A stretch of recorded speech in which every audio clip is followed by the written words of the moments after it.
Add new project in Firebase console. Enter your project name and click continue and continue again. Configure account for analytics. It will take few seconds to create your project. Project is created. Click continue. Add your app, Android, iOS or web, any. In case of me, I'm going to add iOS app. Add your bundle ID,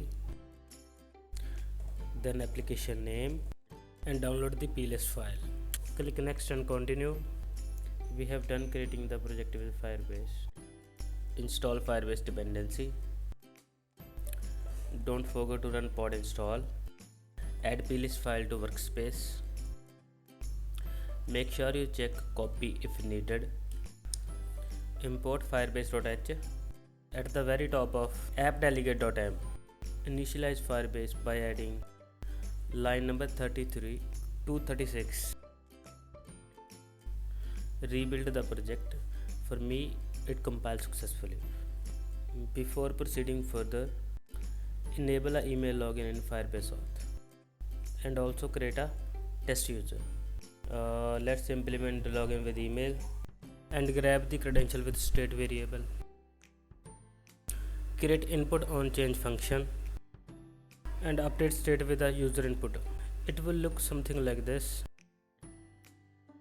We got the username and password from user input.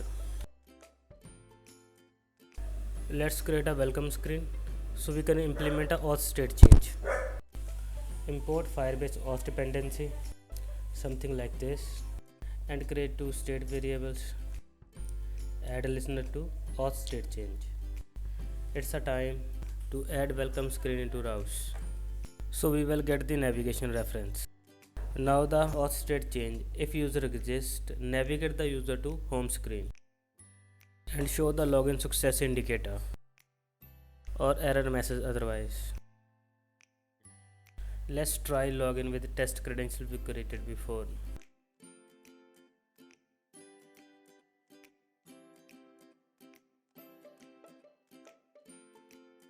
Here we go, login success with email and password.